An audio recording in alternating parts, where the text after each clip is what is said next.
al frente del lago. El lago está allá, si no lo prende, ya no anda. ¿Sí? Allá al fondo está el lago. En un terreno bastante amplio para el programa que exigía esta construcción, Mies decide resolver el programa en 2 torres.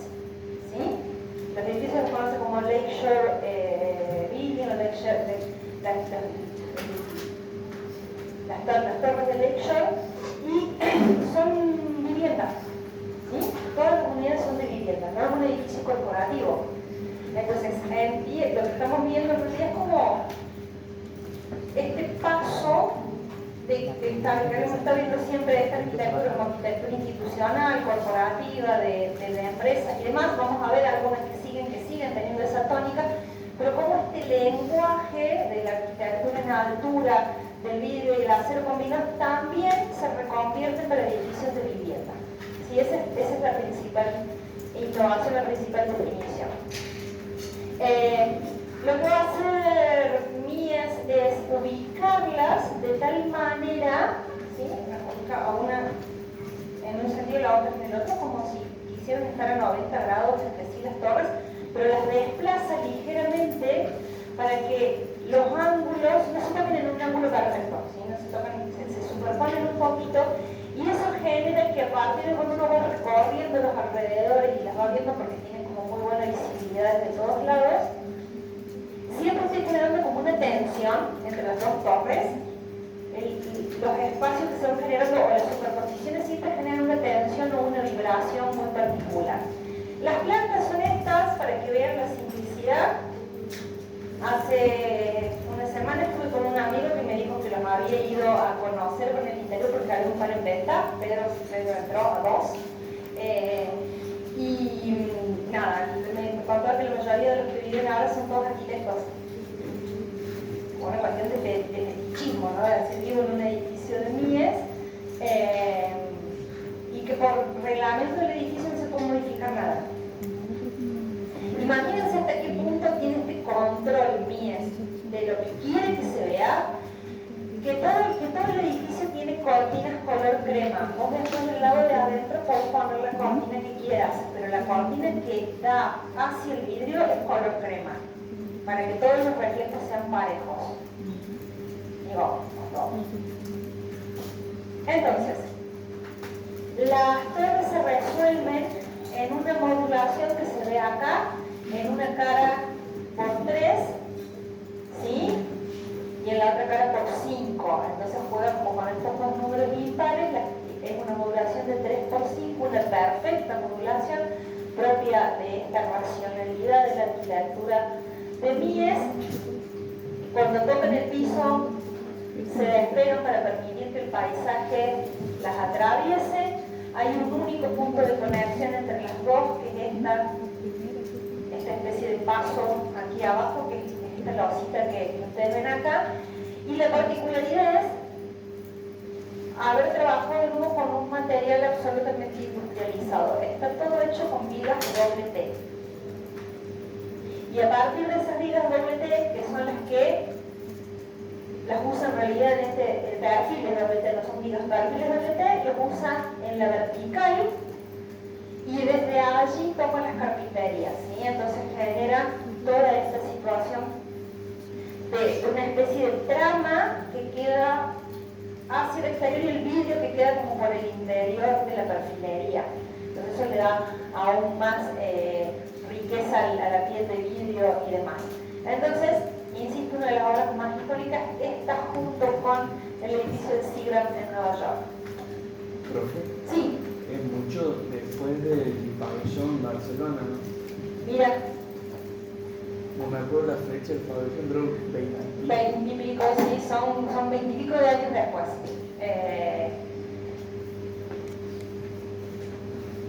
Acá tiene que ocurrir un sentido práctico también, ¿no? Entonces hay principios que son claros, como la modulación, el uso de los materiales y la pureza del uso de los materiales, pero tiene que recurrir a una cuestión mucho más pragmática por el tipo de de programa que pide el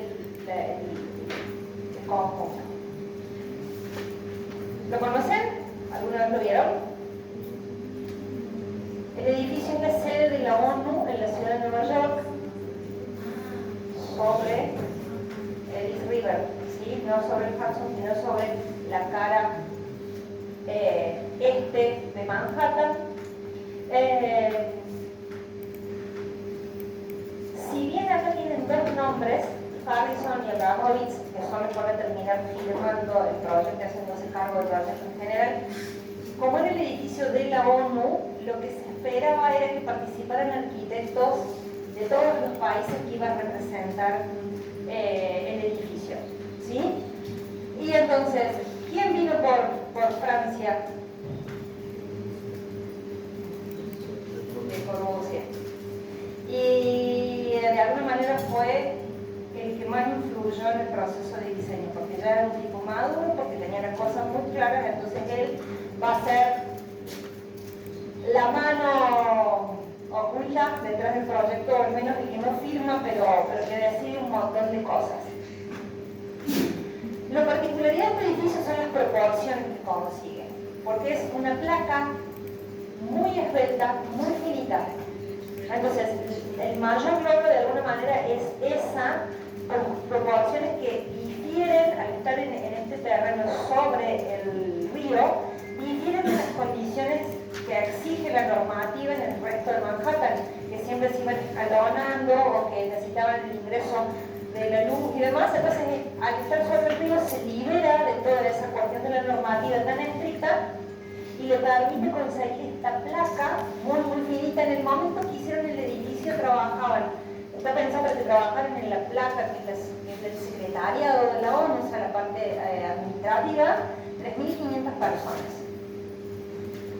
Y el programa se completó con esto que está acá abajo, que es el recinto donde se reúne la Asamblea General de la ONU, ¿sí? Esta placa horizontal que está acá y que tiene esta especie de cúpula es lo que se reúne la Asamblea. Pero el edificio, y aparecen algunas cuestiones de la plasticidad de Le Corbusier, ¿no? En ese tiempo brutalista, el uso del hormigón y demás. La torre, junto con la particularidad de las proporciones, se resuelve con dos caras de hormigón que abrazan los lados más cortos y que de alguna manera como una cinta que envuelve el edificio. La piel de vidrio está trabajada en ese tiempo, ¿no? En los 50 con un vidrio verde, porque era lo que mejor calidad de poca transmisión térmica tenía. Y fíjense, se lee en todos lados. Cada tantos pisos aparece como un reticulado, que no se le ve el vidrio de la misma manera espejada. Esos son espacios técnicos que vas necesitando a lo largo del edificio, están perfectamente ritmados y en la parte superior esconde todo. Esconde las cajas de sensores, esconde el tanque de agua, ¿sí? Y acá en los intermedios son los espacios técnicos que van necesitando el edificio, que se toma directamente un nivel perdido casi para resolver todo lo que tiene que ver con lo técnico. Entonces, ven que lo que les decía, vamos viendo como la medición de estas torres, tanto para viviendas como para instituciones, como veíamos recién, una institución no gubernamental, o esto que siguen siendo la vieja temática del edificio corporativo. Esta es la sede principal de Lever Brothers. Para que no les quede tan lejos, ¿vieron el jabón en polvo, el detergente que usan en la cocina, el champú, qué sé yo, de Unilever? Son estos. No estamos tan lejos, ¿eh? Es la misma empresa, que empieza siendo una empresa familiar, por eso se llama Lever Brothers, ¿sí? Empezó siendo una industria química familiar y llegó a tener la escala que tiene en la actualidad, ¿no? Entonces esta es la sede principal de administración, que de nuevo, este edificio está sobre la Park Avenue, o sea, unas cuadras más adelante ya está el Central Park. Y si bien va a tomar las restricciones de la normativa de Nueva York, va a definir una torre de nuevo muy esbelta, con proporciones muy similares como proporciones al edificio que vimos recién de la ONU, nada más que acá ha trabajado en bandas, ¿no? No es ya una piel de vidrio continua, sino que está trabajada en bandas opacas y translúcidas que se apoyan o que combinan con este elemento que es una placa. La placa y la torre, que es parte de esa dupla propia de la arquitectura moderna en altura. Pero ¿qué hacen los arquitectos en este caso? Liberan completamente la planta baja. La ponen sobre pilotes y la liberan completamente. En el único lugar que el edificio toca es en el ingreso y en la caja de circulaciones. Nada más. Y le liberan al uso público toda la planta baja para que la gente, los peatones de la ciudad de Nueva York, la puedan atravesar en cualquier sentido y usar ese espacio público. Esta placa que ustedes ven acá tiene que ver con como es una empresa, una única empresa, aquí está el comedor de los empleados y demás, toda la parte que no oficina, ¿sí? Los espacios comunes del edificio, la parte de oficinas, que también tienen un patio allí para mejorarle las condiciones de ventilación y que tiene esta terraza jardín que desde la calle no se ve y que es para el uso también de los empleados, como un espacio verde, un espacio de esparcimiento propio exclusivo de los empleados. Entonces, ¿cuál es el aporte de este edificio? La conexión y la generosidad de la ciudad, ¿no? Permitir que la ciudad siga usando el terreno de la planta baja de manera completa.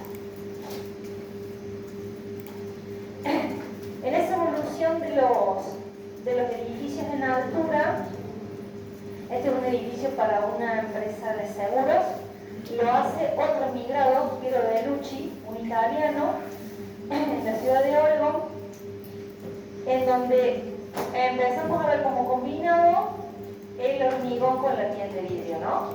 Esa es la particularidad. Las otras pieles de vidrio están sobre estructuras metálicas. Acá vemos una piel de vidrio combinada con estructura de hormigón. Una planta libre, que ya sabemos de qué se trata y demás, y está toda tabicada para darle a las oficinas los espacios necesarios.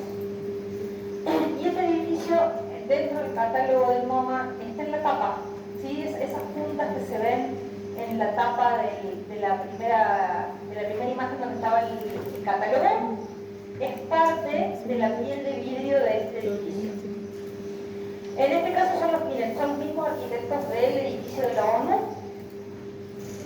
que en esta exploración y esta evolución de las pieles de vidrio, que de alguna forma lo que estamos viendo, construyen un edificio corporativo, de nuevo, un edificio para oficinas, e introducen estos paneles de aluminio preconformados.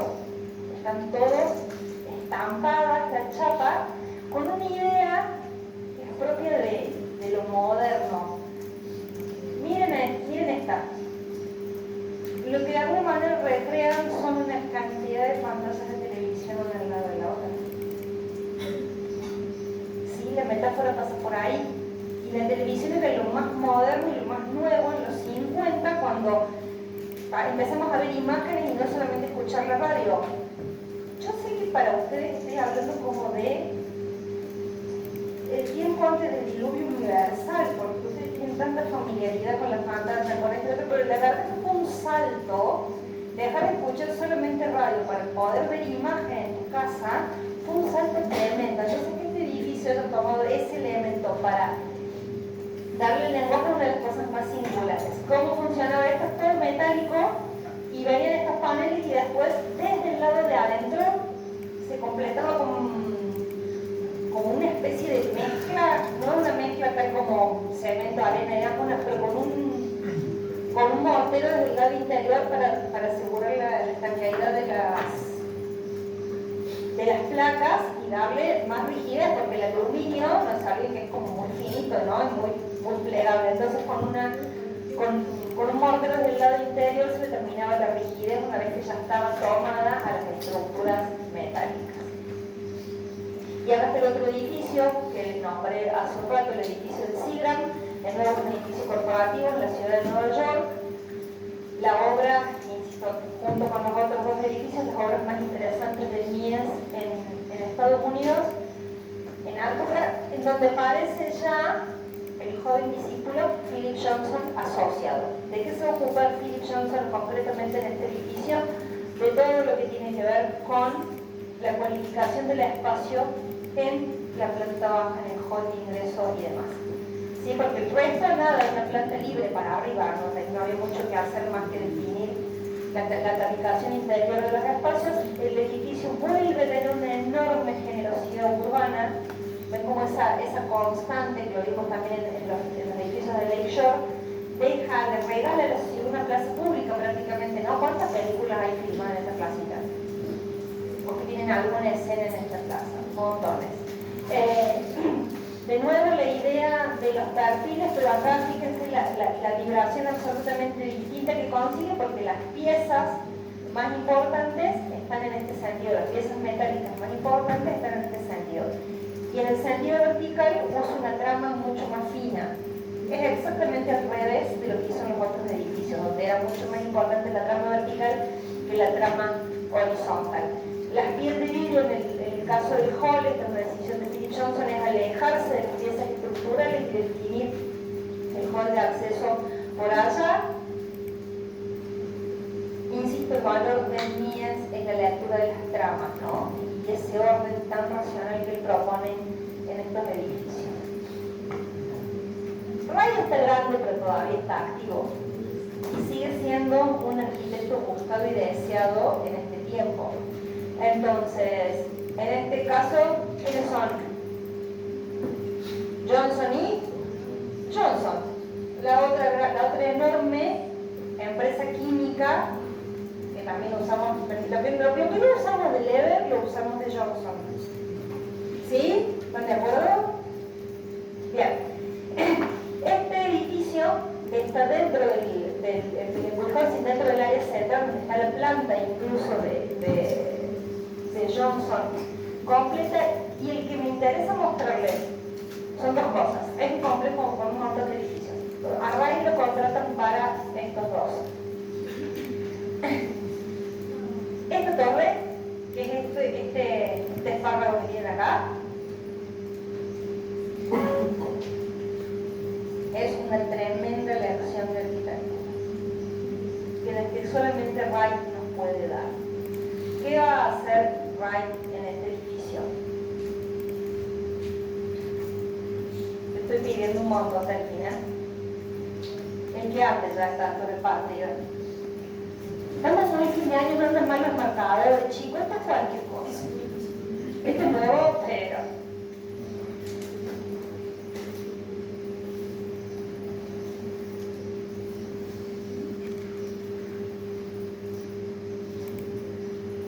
lo estoy exagerando, ¿sí? Lo que ustedes ven en rojo son estas bandas. Pone la banda exterior cada 2 niveles. Entonces con eso te cambian las proporciones de la lectura exterior, porque vos no ves la losa que quedó acá adentro. ¿Sí? Entonces, ¿qué está consiguiendo? Una imagen de más verticalidad de la que tiene efectivamente la torre. Y como son laboratorios, y después la piel de vidrio va a ir por acá, en el cerramiento, no sé, el que desarrolla champú está en un nivel, el que desarrolla jabón en polvo está en el otro nivel, pero cada uno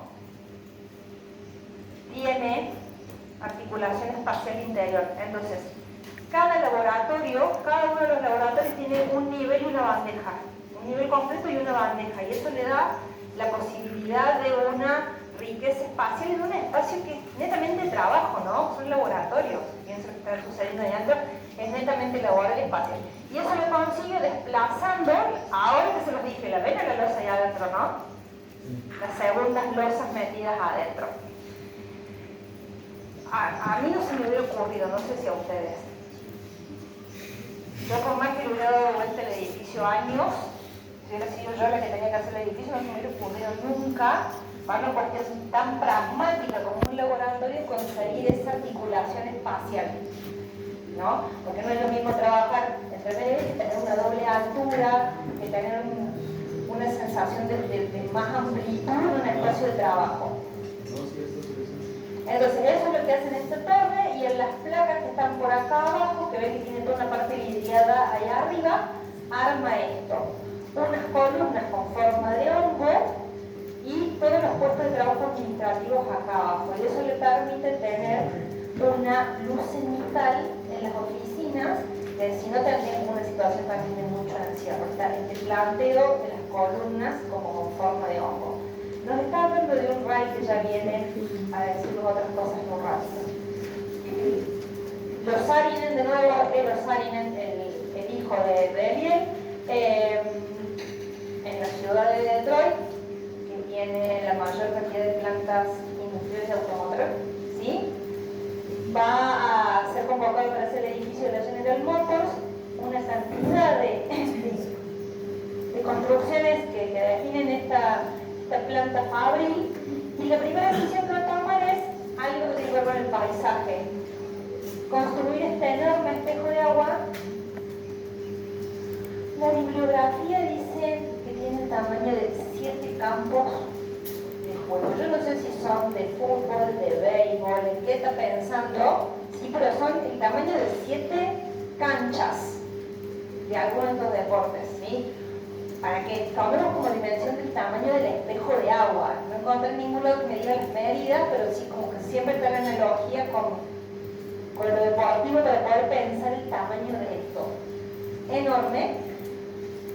Y que va a tener que ver con mejorar la cualidad ambiental de una ciudad, como insisto, muy industrial. En ese lugar lo que va a hacer Saarinen es este edificio con una piel de vidrio que enfatiza aún más la horizontalidad, y bajo este domo el salón de exposiciones de los autos, de los prototipos que están por salir, ¿sí? Estos son los dos elementos más significativos del proyecto de Saarinen para la General Motors.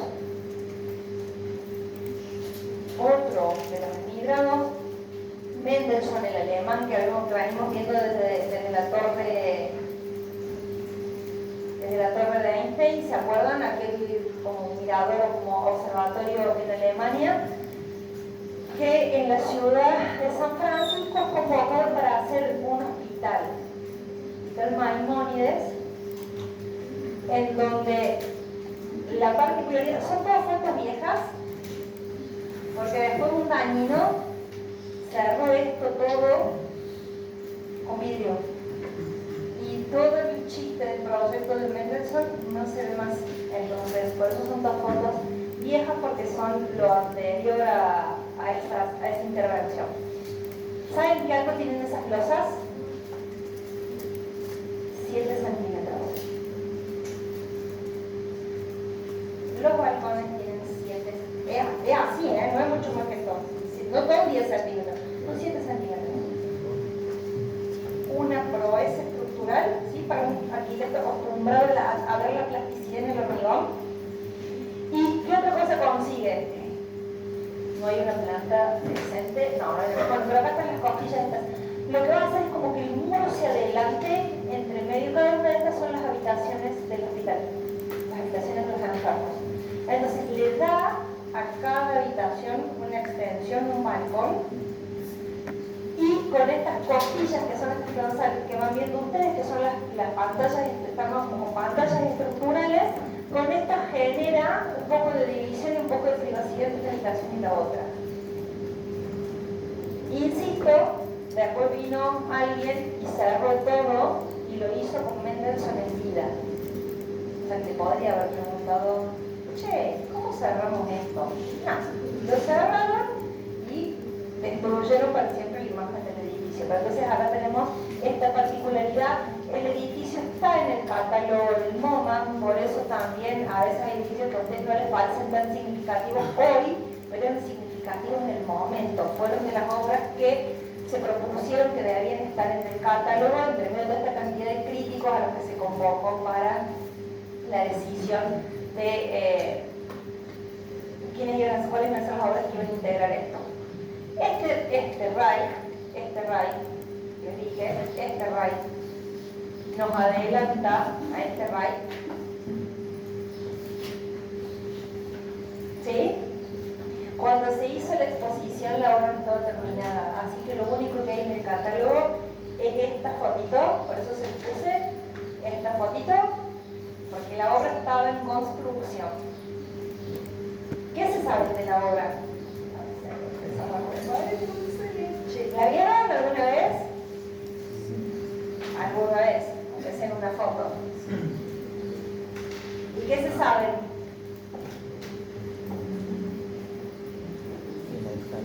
Mira cómo me acomodo yo para divertirme. Digan lo que sepan, no importa, después yo acomodo. ¿Tiene un solo recorrido? ¿Cómo? ¿Un solo recorrido? Exactamente, que es una espiral en la que yo voy recorriendo, en realidad subo y desciendo. No se recorre de abajo para arriba, se recorre de arriba para abajo. ¿Sí? ¿Qué hacemos así? Sí. Sí, porque una espiral, pero cuando espiral por arriba, por para abajo. Se va, lo que piensa Wright es que el sentido se sube en un ascensor y se desciende por el espiral. ¿Qué más se sabe?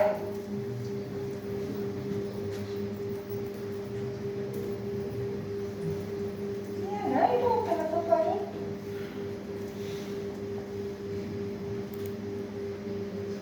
¿Está en dónde? Ahí dice, ¿no? ¿En dónde? En Nueva York. ¿Está lejos de cerca el parque? Esas cosas dicen mucho de la obra. Al frente puede ser. Está al frente del Central Park. ¿Qué tendrá que ver esto con la normativa? Poco y nada. Wright se requete contrapeleó con la Oficina de Obras Públicas y Obras Privadas de Nueva York de esta obra, por eso no avanzaba la obra, porque lo que va a plantear no se ajusta en nada a la normativa, pero era Wright. Entonces eso va a generar una cantidad de discusión y por eso la obra va tan lento. ¿Quién es el comitente?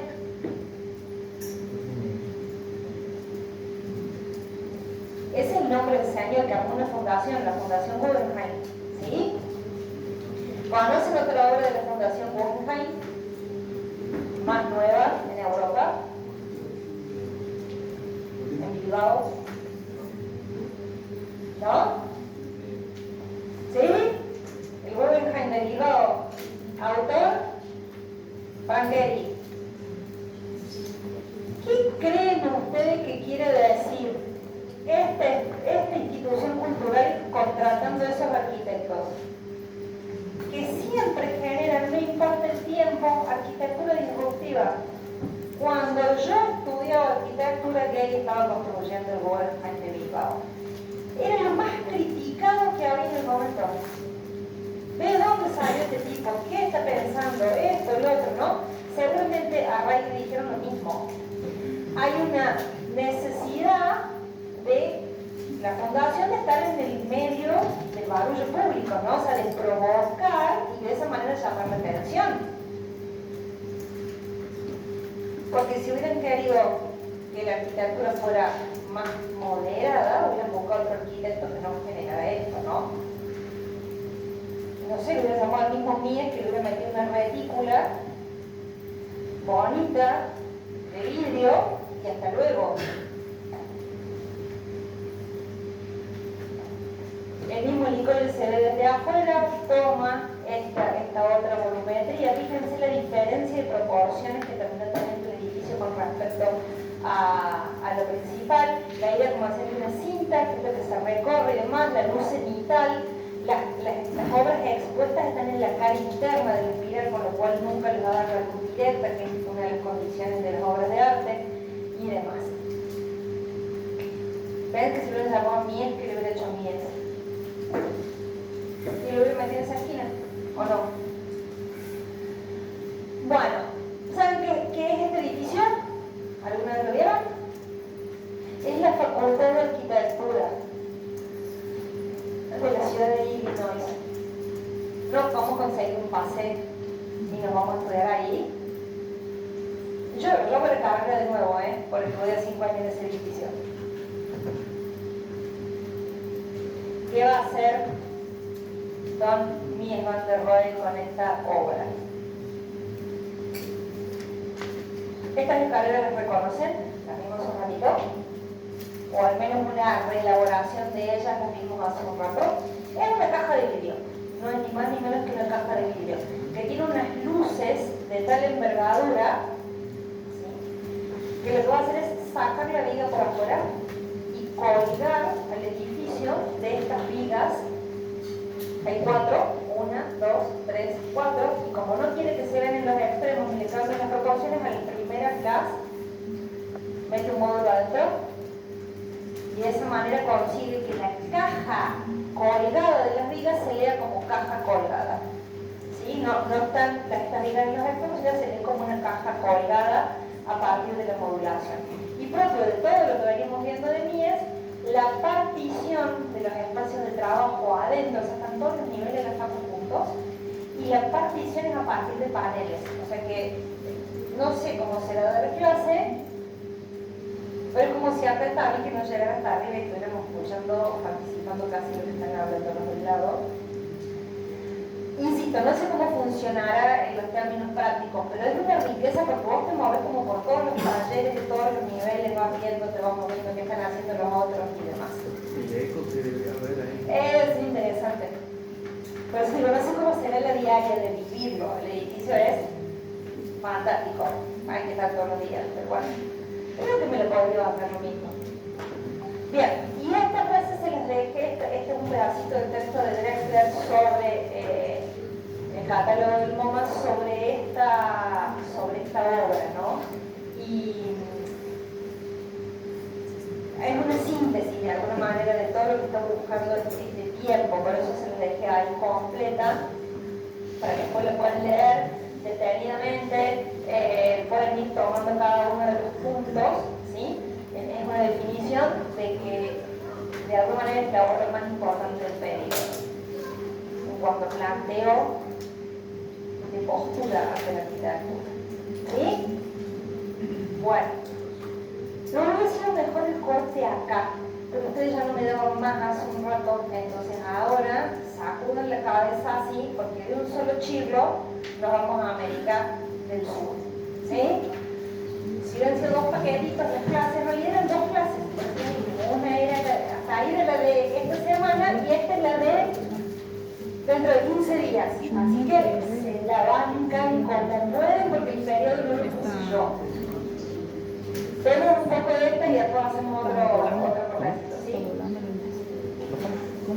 Este proceso de transformación y apropiación de la modernidad, ven que en América del Norte no vimos ninguna solita obra que en Estados Unidos, ¿se dan cuenta? Todos arquitectos, muchos europeos, pero el escenario se mudó a América del Norte, de alguna manera. Lo que pasó en Europa fue aquello que vimos en Le Corbusier, como los hechos más destacados, Ronchamp y todas aquellas cosas, y el resto de lo importante pasó en Estados Unidos. Bueno, ahora vemos cómo de alguna manera ese impacto, como dije, de los catálogos, de las posibilidades de empezar a viajar y demás, va a traer las mismas ideas que van a ser transformadas por los arquitectos latinoamericanos. ¿Profe? Sí. ¿El Corbusier tiene obras en Estados Unidos? Tiene una sola obra que es posterior a esta, que también es en Harvard y es un museito adentro de... La Corbusier tiene 2 obras en América, en toda América. Esa y la casa Puruchek en Argentina. Porque el edificio de la ONU, como él es un asesor o un colaborador, no se considera una obra íntegramente de él. Entonces, en toda América tiene 2 obras, una en América del Norte y una en América del Sur. Basta. ¿De acuerdo? Lo que vimos la semana pasada, tiene toda la ciudad de Chandigarh en la India con toda la arquitectura y demás, pero hasta ahí llegamos. La transformación de la modernidad en Sudamérica va a estar mucho más influenciada por los procesos culturales propios de cada país, por la propia historia de cada país, por la geografía de cada país y por las idiosincrasias locales. ¿Sí? Entonces, más que ir viendo grandes grandes adaptaciones tecnológicas o pieles de vidrio o demás, lo que vamos a ver es esto. ¿Qué pasó acá? Nos chocamos de frente con los mexicanos y como a 180 venía cada auto. Y la modernidad se puso de colores. ¿Esto hubiera sido posible en Europa o en Estados Unidos? Ni a palo. ¿No? No hay forma de que esto se hubiera transformado, la humanidad se hubiera transformado así en ningún otro lugar del mundo. Barragán es su propia casa, la casa de estudio de Luis Barragán, y no se olviden de esto. Todos estos arquitectos se formaron en facultades en las que les enseñaban el método académico. ¿Se acuerdan del método académico del año pasado? Los ejes, la cuadrícula. El salto está en ellos, la evolución está en ellos, de dejar ese pensamiento académico para buscar la modernidad y la transformación, porque hasta esa época, hasta mediados de los 50, las facultades seguían enseñando método académico. Todos los arquitectos tuvieron que, para ser arquitectos, tuvieron que ir a la facultad a escuchar algo que no les interesaba ya, porque la modernidad estaba instalada, pero era la única forma de poder transformarla a la modernidad, ¿sí? Poder empezar a ejercer y hacer este tipo de obras. A mí, más que todo esto, que es muy llamativo, a mí me impresiona esto. ¿Qué hace con el entorno? La casa es esta, de acá hasta acá. ¿Hay algún indicio de que adentro de esto pasa esto?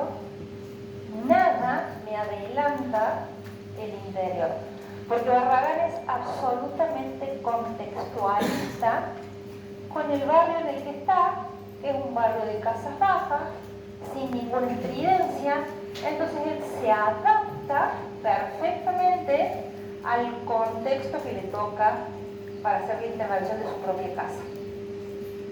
Y adentro resuelve o explota su creatividad, ¿no?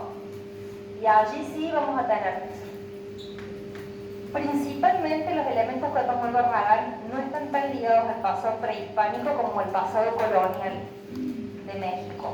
Va a retomar esta idea de los patios, los cántaros, la vegetación dentro de los patios secos, la articulación de esa casa, esa idea de la casa colonial introvertida en torno a patios, nada más que reelaborándolos. Insisto, no va tanto hacia lo prehispánico como va hacia el tiempo colonial. Algunas de las escaleras, las circulaciones, los muros, ¿sí? Estas ideas de por acá, la luz indirecta que generan los espacios. Hay muchas obras de Barragán muy interesantes. Esto como para que se vayan metiendo y después puedan seguir investigando. Otro que se hace su propia casa es don Oscar Niemeyer. Y la casa está en Barra de Tijuca, en Río de Janeiro. Y el nombre que va a llevar la casa es Casa das Canoas, donde a Niemeyer lo conocimos un poco más viendo las obras de Brasilia, la última clase, o sea que tienen así como una idea de esta búsqueda más plástica de Niemeyer.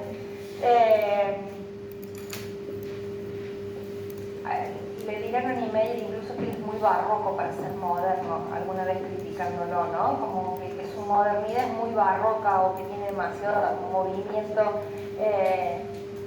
Y el mismo que lo critica le dice, pero lo hace muy bien usted, entonces hay como un guiño por allí. La casa se asienta en un morro, ¿sí? Típica topografía de Río de Janeiro, los morros, ¿no? Entonces la casa se asienta en un morro. Y si yo pudiera tal vez aislar esta imagen sola, ¿qué tan lejos conceptualmente estamos de la casa Farnsworth o de la casa de vidrio? Miren esta imagen sola. No está tan lejos.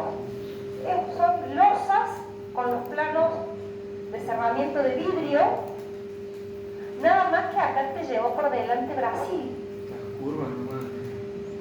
El afloramiento rocoso, la vegetación por allá atrás, todo es exuberante, todo es así, ¿no? Entonces, por supuesto que Niemeyer va a tomar las curvas como un elemento que trae del paisaje, que trae de su propia cultura original brasilera y demás, y va a reelaborar un principio, que es el principio purista de Mies o de Philip Johnson, en esta cosa que, miren, se apoya, bueno, por acá aparece la pileta, la losa que toma esa forma curva. Niemeyer tenía una capacidad de síntesis en los dibujos extraordinaria, estos dibujos son de él. Entonces, es esto, la casa es esto, este gesto, una losa y la pileta allí también curva. Algunas de estas curvas, como él las ve en la relación con el paisaje, apoyadas en el morro es este mismo, fíjense, acá aparece la losa de hormigón, parte del morro, la escalera que desciende, esa combinación entre la naturaleza y las ideas de lo moderno, ¿no? Están ahí tan claritas. E insisto, la exuberancia, pero después, volvemos a estar. ¿No parece una casa de Mies? Esto acá, tranquilamente. Si le sacamos allá toda la jungla y toda la topografía. Las ideas son esas ideas del purismo, nada más que decodificadas a través de el mismo Brasil, ¿no? De alguna manera.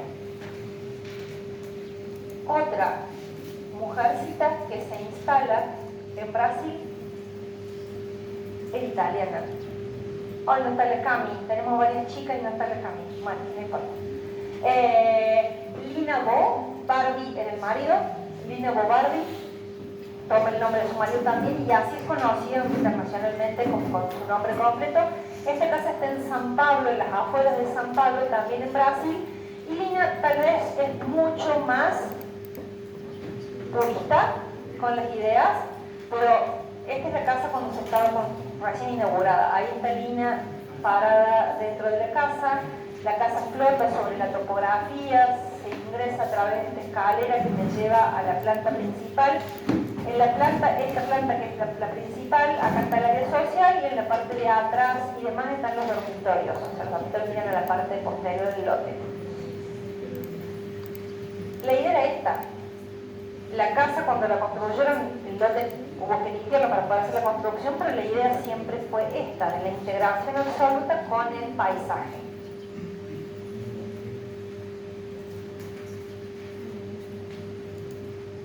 El mismo Barragán, aparte de hacer su casa, compra en las afueras de México un terreno que en principio no servía para nada.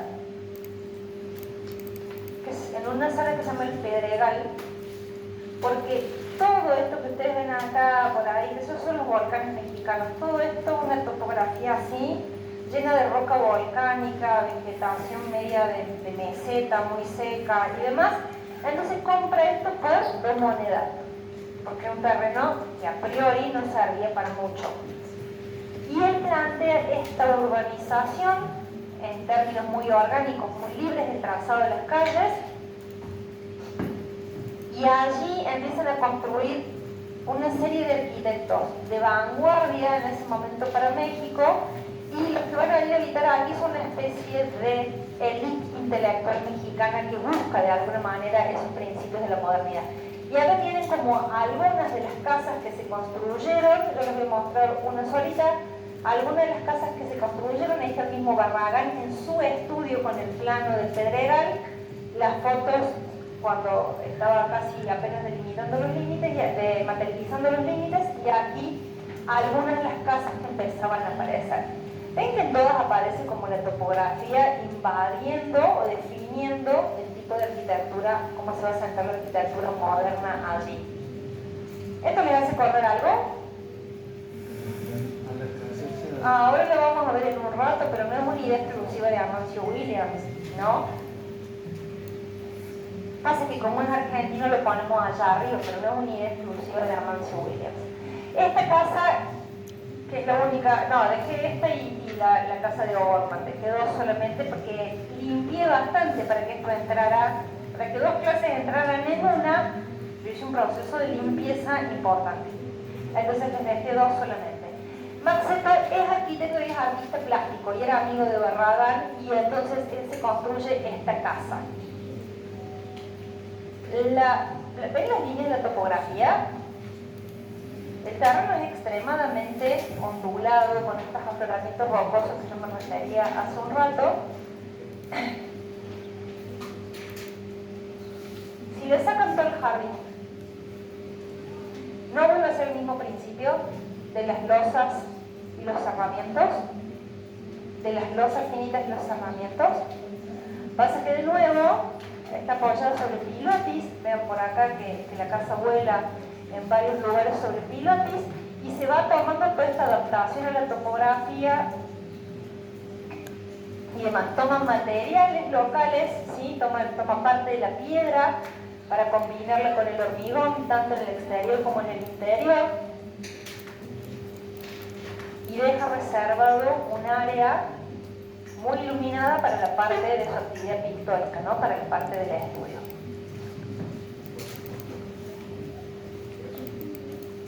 Es una falta de respeto haberle dicho barroco a Niemeyer, ¿o no?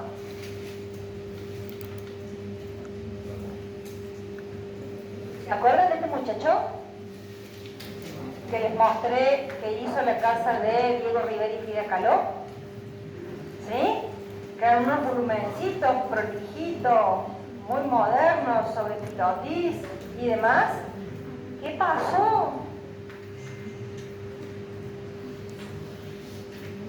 Dejó de mirar al maestro y empezó a mirar su propia cultura. En el mismo Pedregal, o sea, en el mismo barrio que había loteado Barragán, con otra actitud hacia la topografía, ¿qué hizo Seto? Apoyó las lositas arriba, ¿no? Con unos pilotes. ¿Qué hizo Borman? Se metió adentro de la montaña y excavó. Y generó esto. Es una gruta. Básicamente es una gruta. Este es el estar. Hay una foto buenísima que está Borman sentado acá, no sé por qué no lo puse. Y la casa toma una cantidad de elementos de la identidad mexicana, ¿no? Un montón de motivos de las culturas originarias. ¿Es moderno? Sí. Es tan fácil. ¿Es paradigmático? ¿Es anómalo? Por donde lo miren. Lo atravesó su identidad cultural, ¿no? Eso es lo que le pasó a Borman. De alguna manera casi, ¿se acuerdan que yo les conté que era amigo de Frida Kahlo? De alguna manera quiero que Frida termine vestida como con la ropa tradicional mexicana. Los termina atravesando su propia identidad cultural. Otro problemita que hay que resolver, y les muestro este solo porque esto es fantástico, y después viene toda una cantidad de cosas en América que es mejor olvidarla. Alfonso Reilly, uno de los arquitectos que había participado en el edificio del Ministerio de Salud y Educación de Río de Janeiro, ¿sí? ¿Se acuerdan que se los mostré? El mismo Alfonso Reilly es convocado para hacer esta unidad como un complejo residencial de gran escala que de alguna manera, si bien no va tan alto, tiene la misma densidad que la unidad habitacional de Marsella. Está pensada para más o menos la misma cantidad de gente. Volvemos al problema del territorio, Río de Janeiro y sus pendientes y su topografía. Entonces, no puede construir una cosa tan alta como la unidad habitacional de Marsella. Entonces, la vuelve una cinta continua en el territorio.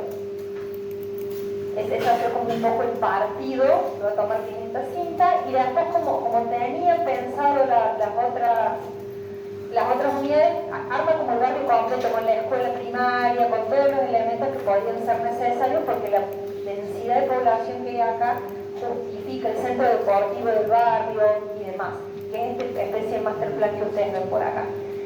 ¿Qué hace para salvar el problema de la topografía? Allá atrás la topografía queda en este nivel, y es este vacío que genera entre los dos niveles principales. Esto queda atrás a ese nivel y este baja y el nivel sigue por allá atrás, ¿sí? Acá la topografía de atrás está ahí y hacia acá está ahí, ¿se entiende? ¿Cómo ajuste esta cinta? Profe, Sí. solo de circulación del vacío, ¿sí? Sí. ¿Por qué les dije que les muestro esto y no les muestro más nada? Porque de alguna manera acá sale la idea de los monoblocks, que tan mal nos han hecho, que tienen una calidad arquitectónica, por lo menos en Argentina, lamentable. Juntamente podría haberles mostrado lo de Villanueva en Caracas. Son más parecidas a las de a la unidad de ilusión de Marsella, pero han tenido una vejez tan espantosa que han perdido todas esas cualidades arquitectónicas originales. No sé si se entendió en América el concepto como lo quería manifestar Le Corbusier en Europa, ¿no? O sea, acá se pensamos como una cosa barata, entonces económica, y así fueron los resultados. Pero bueno, esta sí mantuvo la calidad arquitectónica gracias a la intervención de Reilly y a su lectura de la topografía y el paisaje correcto. Volviendo a Niemeyer, un poquito más atrás y complejo, pero más adelante los edificios, en una urbanización similar a la que planteó Barragán, nada más que en este caso él es el arquitecto, pero no es el propietario, no es el desarrollista, se arma una unidad, un loteo que se llama Pampula, alrededor de una laguna, sería este borde de Niemeyer, y a Niemeyer le contratan para hacer el equipamiento del complejo de viviendas, ¿sí? Entonces, le contratan para hacer la iglesia, el yacht club, porque esto es un lago que es navegable, una lagunita que es navegable, el yacht club, el casino, que creo que lo saqué, y este circulito por acá, este se llama, que es un lugar para ir a bailar, casa de baile, ¿sí? O sea, realmente es el equipamiento social de la urbanización de Pampula. Entonces, primero les muestro casa de baile. Es un círculo, simplemente que es esto, ¿no? Un espacio para bailar propiamente dicho, y una serie de terrazas que van vinculando con el lago. ¿Ven cómo se arma acá? Un lugar de esparcimiento en el que el paisajismo, al igual que en Brasil y demás, va a estar a cargo de Roberto Burle Marx. Las cintas, las curvas, lo mismo que vimos en Niemeyer hace un rato. El yacht club está más apegado de alguna manera a los postulados del movimiento moderno, un bloque asentado en pilotis y demás. Fíjense el techo. ¿Quién había hecho este techo? Marcel Breuer, ¿no? Esa idea de darle vuelta, de invertirlo, convertirlo en una mariposa. Por supuesto, la integración con el paisaje y demás, y una planta libre, porque es una actividad de un club de yates, digamos, ¿no? Y este es el espacio social donde se hacen las reuniones y demás. Y la iglesia, insisto, el casino se lo saqué porque es el menos interesante de los tres. La iglesia, que está dedicada a San Francisco de Asís, en donde Niemeyer, aparte de su propia tradición, va a recoger toda la tradición barroca brasilera, que nosotros no tenemos tiempo de ver el año pasado, pero que está ahí presente en el uso de las curvas, en la disposición de las plantas, en el uso de la cerámica. Acá el nuevo Cándido Portinari. Fíjense cómo estiliza la torre campanario, es un elemento de hormigón con un reticulado. La idea de generar el coro, miren, el coro es simplemente una bandeja a la que se accede con una escalera en espiral. El mobiliario que está incorporado, el púlpito y demás, y el altar al fondo. Entonces, de nuevo acá, Burle Marx en el paisajismo, Cándido Portinari haciendo los elementos cerámicos y el interior y estas curvas y demás, que es una estructura de hormigón definidas por Niemeyer.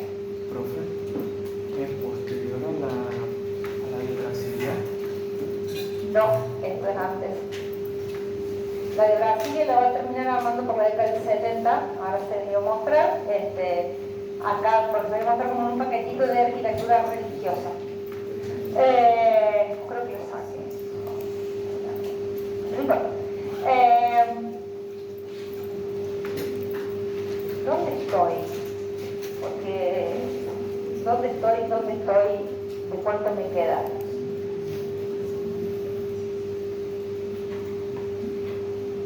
No comentemos nada. No, ahórrense las museos y hacemos un cortecito.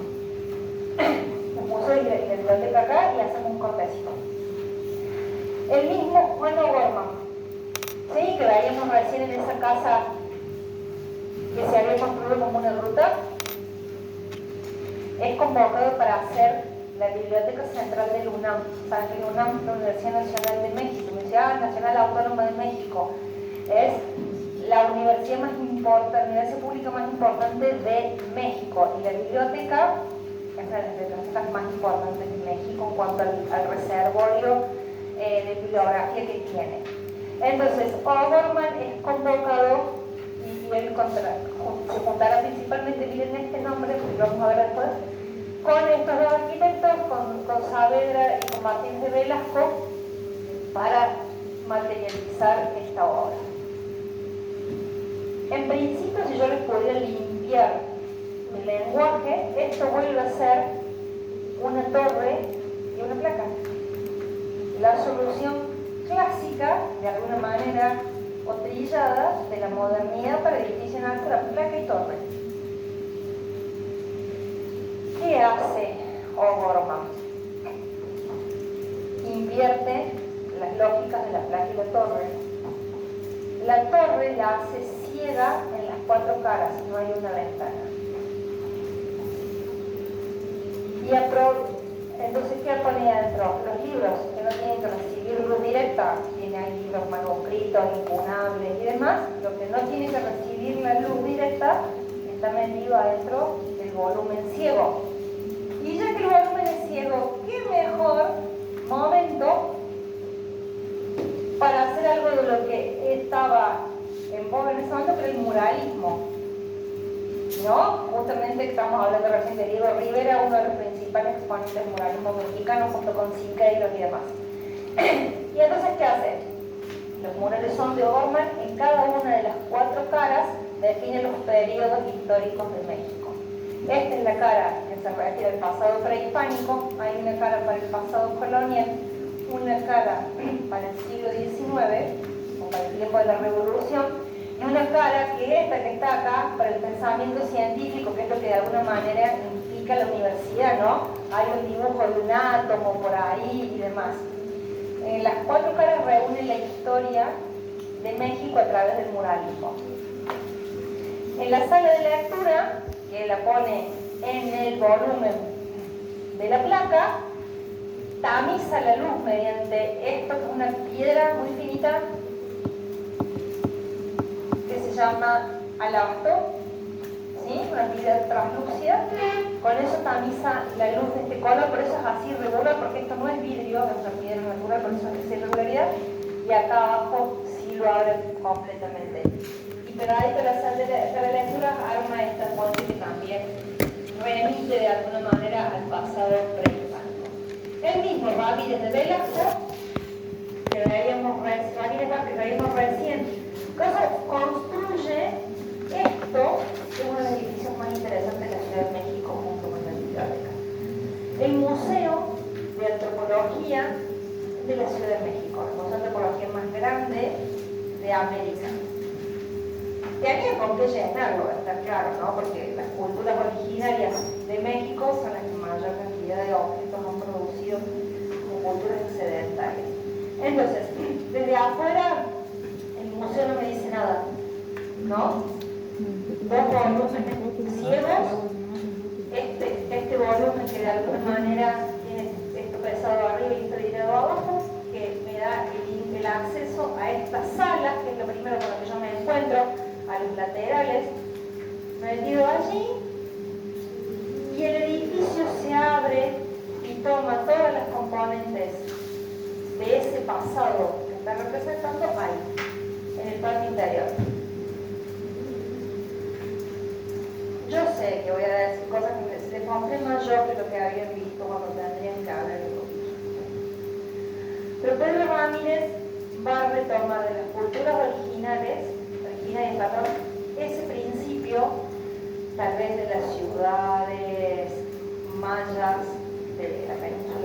Bazán. Pienso primero en Uxmal. Tendría que haber visto en Historia 1. Lo siento. Que tienen este criterio de decoración, de dejar la parte de abajo lisa y la parte de arriba llena de decoración. ¿Sí? Entonces él no vuelve a un formalismo innecesario, arma esa especie de diseño geométrico, pero que remite a esa vibración de la decoración. La otra cosa que incorpora es esta sombra, este paraguas, que es un alarde tecnológico que le da frescura en México, muy caluroso y demás. Es una única columna y la losa está colgada, ¿la ven? ¿De allá arriba? La losa está colgada para generar este espacio en el patio. Y con esto hacemos el corte. Y el museo, de nuevo, Alfonso Reilly, el responsable, leíamos recién del complejo habitacional, que abre de alguna manera, junto con Lina Bobardi y con algunos arquitectos más, algo que se va a llamar la Escuela Paulista o la Escuela Brasilera del Hormigón. ¿Alguien alguna vez les presentó o tuvieron contacto con la obra de Angelo Bucci? Me aterra a los profesores de diseño y de Angelo Bucci es el exponente actual más importante de esto. Después busquen la obra de Angelo Bucci porque les va a encantar y lo van a encontrar. Es un tipo que está trabajando ahora, no estoy hablando de alguien de historia, es un arquitecto contemporáneo brasileño. Una forma de entender el hormigón con una plasticidad que tal vez viene un poco heredada de Niemeyer y que se va a ir afianzando con estos otros arquitectos. Miren la proeza estructural que tiene este edificio.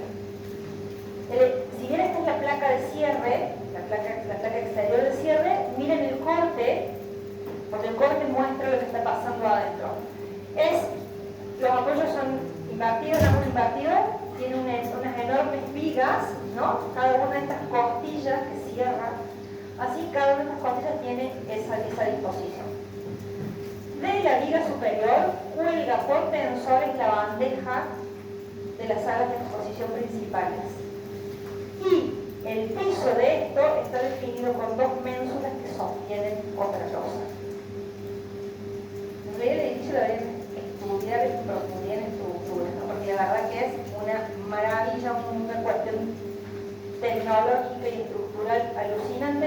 Por eso les puse este que está como en obra todavía, para que entendieran cómo es esto de colgar un nivel y generar la otra losa por ménsulas. Después de esto les voy a mostrar por el corte otra obra que está inspirada en esta forma de trabajar de los brasileros, y esta escalera sumamente plástica, heredada tal vez de las obras de Niemeyer en Brasilia que vimos la otra clase tarde, ¿sí? Entonces, otros 10 minutitos y se ventilan porque se me están durmiendo, y después hacemos un solo tiramosito hasta que terminamos y trataremos de terminar por tiempo suficiente.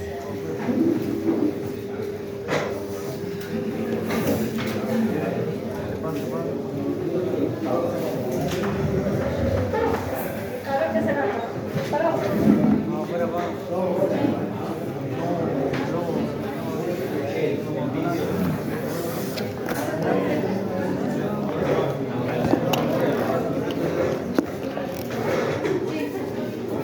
Y esto de muerte, 60 de muerte.